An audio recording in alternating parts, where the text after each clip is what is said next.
ಮತ್ತೆ ಭವ್ಯ ಅವರು ಹೇಳ್ತಾರೆ, ನಮ್ಮ ಮುಂದೆ ಕೈ ಕೊಟ್ಕೊಂಡು ನಿಂತ್ಕೊಳ್ಳಲ್ಲ, ನಮ್ಮ ಮುಂದೆ ಎಗರಾಡ್ತೀರಾ, ಗೌತಮಿ ಮುಂದೆ ಕೈ ಕೊಟ್ಕೊಂಡು ನಿಂತ್ಕೊಳ್ತೀರಾ ಅಂತ. ಅವಾಗ ನೀವು ಮತ್ತೆ ಮಂಜಣ್ಣ ಕ್ವಶನ್ ರೈಸ್ ಮಾಡ್ಬೋದಾಗಿತ್ತು. ನೀನು ಸೇಮ್ ಅದೇ ಮಾಡೋದು ತ್ರಿವಿಕ್ರಮ್ ಹತ್ರ. ತ್ರಿವಿಕ್ರಮ್ ಏನಂದ್ರು ಅನ್ನಿಸ್ಕೊಳ್ತಾ ಇರ್ತೀಯ, ಅವ್ರ ಮುಂದೆ ನೀನು ಕೈ ಕೊಟ್ಟೆ ನಿಂತ್ಕೊಂಡಿರ್ತೀಯ, ಅವ್ರೇನು ಮಾತಾಡಿದ್ರೆ ರಿಯಾಕ್ಟೇ ಮಾಡಲ್ಲ, ಬೇರೆಯವ್ರು ಮಾತಾಡಿದ್ರೆ ರಿಯಾಕ್ಟ್ ಮಾಡ್ತಿರ್ತೀಯ ಅಂತ. ಯಾಕೆ ಪಾಯಿಂಟ್ ರೈಸ್ ಆಗಲ್ಲ ಅಂತ. ಭವ್ಯ ಹೇಗೋ ಅವ್ರು ಆ ರೀತಿ ಮಾಡಿದ್ದಾರೆ, ನಾವು ಹಾಗೆ ಮಾಡಿಬಿಟ್ರೆ ನಾನು ಇನ್ನೊಂದು ಭವ್ಯ ಥರ ಕಾಣಿಸ್ತೀನಿ ನಿಮಗೆ, ನಾನು ಗೌತಮಿಯಾಗಿ ಕಾಣಿಸೋದಿಲ್ಲ. ಕೆಲವೊಂದು ಪ್ರಶ್ನೆ ನಾನು ಅಕ್ಸೆಪ್ಟೇ ಮಾಡಲ್ಲ ಅನ್ನೋದಾದರೆ ಕ್ವಶನ್ ಮಾಡೋದಕ್ಕೆ ಹೋಗೋದಿಲ್ಲ. ಅಕ್ಸೆಪ್ಟ್ ಮಾಡಿ ಕ್ವಶನ್ ಮಾಡೋದು ಓಕೆ.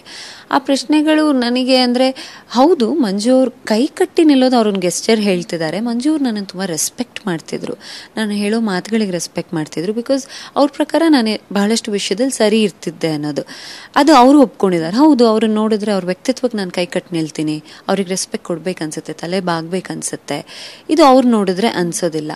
ಬಟ್ ಅವ್ರು ಕೈ ಕಟ್ಟಿ ನಿಲ್ಬೇಕು ಅಂತ ಅವ್ರು ಡಿಸೈಡ್ ಮಾಡಿದ್ರೆ ನಾನು ಯಾವತ್ತೂ ಪ್ರಶ್ನೆ ಮಾಡಲ್ಲ. ಬೈ ಚಾನ್ಸ್ ನಾನು ಅದ್ರ ಬಗ್ಗೆ ಅಂದರೆ ಭವ್ಯ ಅವರು ತ್ರಿವಿಕ್ರಮ್ ಅವ್ರ ಮುಂದೆ ಕೈ ಕಟ್ಟಿ ನಿಲ್ತಿದ್ರು ಅನ್ನೋದಾದರೆ ಅದು ಅವ್ರ ವೈಯಕ್ತಿಕ ಡಿಸಿಷನ್. ಅವ್ರು ಮಂಜು ಅವ್ರನ್ನ ಪ್ರಶ್ನೆ ಮಾಡಿದಾಗ ನಾನು ಯಾವತ್ತೂ ಅವ್ರನ್ನ ಪ್ರಶ್ನೆ ಮಾಡಲ್ಲ. It is her decision. ಒಂದು ಗಾದೆ ಮಾತಿದೆ, ಕೋತಿ ತಾನ್ ತಿಂದು ಮೇಕೆ ಮೂತಿಗೆ ಒರೆಸ್ತಂತೆ. ಸೊ ಆ ಥರ ಅಂದರೆ ಇದನ್ನ ಯಾಕೆ ಹೇಳ್ತಾ ಇದ್ದೀನಿ ಅಂತಂದರೆ, ಮಂಜಣ್ಣ ನಿಮ್ಮ ಮಾತು ಕೇಳ್ತಾ ಇದ್ರು. ಸೊ ಆದರೆ ಬ್ಲೇಮಿಂಗ್ ಮಾತ್ರ ಅದೆಲ್ಲ ಗೌತಮಿ ಮೇಲೆ ಬಂತು. ಆಮೇಲೆ ಸುದೀಪ್ ಸರು ಪದೇ ಪದೇ ವೀಕೆಂಡಲ್ಲಿ ಬಂದು ಹೇಳ್ತಾನೆ ಇದ್ರು, ಮಂಜುಗೆ ನೀನು ಜೋಕರ್ ಥರ ಕಾಣಿಸ್ತಿದ್ಯಾ, ಜೋಕರ್ ಥರ ಕಾಣಿಸ್ತೀನಿ. ನಿಮಗೂ ಹೇಳ್ತಾ ಇದ್ರು ನಿಮ್ಮ ಫ್ರೆಂಡ್ಶಿಪ್ ಸ್ವಲ್ಪ ನೋಡ್ಕೊಳ್ಳಿ ಅಂತ ಹೇಳ್ಬಿಟ್ಟು ಅದನ್ನು ನೀವು ಅರ್ತ್ಕೊಂಡ್ರಿ. ಆದರೆ ಮಂಜಣ್ಣ ಅರ್ತ್ಕೊಂಡ್ಲೇ ಇಲ್ಲ. ಎಷ್ಟು ಸರಿ ಕ್ಯೂ ಕೊಟ್ಟರು ಅವರು ಕಿವಿಗೆ ಹಾಕ್ಕೊಂಡ್ಲೇ ಇಲ್ಲ. ಆದರೆ ಬ್ಲೇಮ್ ಮಾತ್ರ ಬಂದಿದ್ದು ಗೌತಮಿಗೆ. ಇದಕ್ಕೆ ಏನು ನೀವು ಅಂದರೆ ನಿಮ್ಮ ಅಂದರೆ ಆಡಿಯನ್ಸ್ಗೆ ಒಂದಷ್ಟು ತಪ್ಪು ಕಲ್ಪನೆಗಳಿರುತ್ತೆ. ಸೊ ಏನು ಹೇಳ್ತಿದ್ದೀವಿ ಅದು ಹೌದು, ಎಷ್ಟೋ ಮಿಸ್ಟೇಕ್ಸಿಗೆ Gautami was answerable, Gautami was punished. Sometimes ನಂಗೆ ಹಂಗೆ ಅನ್ನಿಸ್ತಾ ಇತ್ತು, ಅವ್ರೇನೋ ಮಾಡ್ಕೊಂಬಂದಿರೋರು ಅದು ಗೌತಮಿಯಿಂದ ಆಗಿದೆ. ಕೆಲವ್ರ ಮನೇಲಿ ಪರ್ಸೆಪ್ಷನ್ ಇದೆ, ನಾನು ಹೇಳ್ಕೊಡ್ತಿದ್ದೆ ಅನ್ನೋ ಪರ್ಸೆಪ್ಷನ್ ಇದೆ. ಬಟ್ ಯಾವುದೇ ಫ್ರೇಮ್ ಹುಡುಕಿದ್ರು ನಿಮ್ಗೆ ಯಾವ ವಿಡಿಯೋ ಕ್ಲಿಪ್ಪಿಂಗಲ್ಲೂ ನಾನು ಮಂಜು ಅವ್ರಿಗೇನೋ ಹೇಳ್ಕೊಟ್ಟಿದ್ದು ಕಾಣೋದೇ ಇಲ್ಲ, ಅಥವಾ ಗೌತಮಿ ಯಾರ್ದೋ ಬಗ್ಗೆ ಕೆಟ್ಟದ್ದು ಮಾತಾಡ್ತಾ ಇರೋದು ನಿಮಗೆ ಕಾಣೋದೇ ಇಲ್ಲ. ಅದು ನಾನು ಕಾನ್ಷಿಯಸ್ಲಿ ನಾನು ಮಾಡಬಾರ್ದು ಅಂತಲೇ ಇದ್ದಿದ್ದು. ನಂಗೆ ಅದು ಯಾವುದೂ ಇಷ್ಟ ಆಗೋದಿಲ್ಲ, ಯಾರ್ದೋ ಬಗ್ಗೆ ಕೆಟ್ಟದ್ದು ಮಾತಾಡೋದು, ಇನ್ನೇನೋ ಮಾಡೋದು. ಅಥವಾ ಮಂಜು ಅವ್ರಿಗೆ ನೀವು ಇವ್ರ ಜೊತೆ ಹಿಂಗಿರಿ ಹಂಗಿರಿ, ಇನ್ಫ್ಯಾಕ್ಟ್ ನೀವು ಹುಡುಕಿದ್ರೆ ಇದು ಸಿಗ್ಬೋದು. ನೀವು ಯಾಕೆ ಭವ್ಯ ಜೊತೆ ಮಾತಾಡ್ತಿಲ್ಲ, ಹೋಗಿ ಮಾತಾಡಿ ಅಂತ ಹೇಳಿದ್ದೀನಿ. ತ್ರಿವಿಕ್ರಮ್ ಜೊತೆ ಯಾಕೆ ಮಾತಾಡ್ತಿಲ್ಲ, ಮಾತಾಡಿ, ಎಲ್ಲರ ಜೊತೆ ಇರಿ ಅಂತ ಹೇಳಿದ್ದೀನಿ.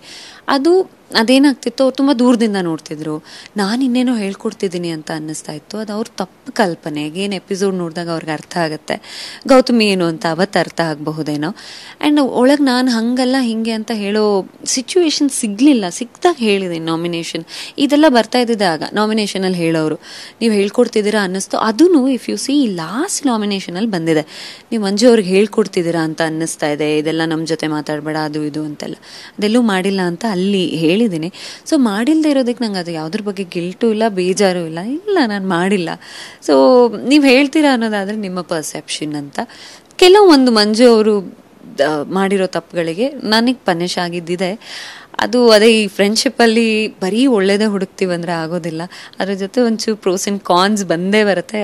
I accepted.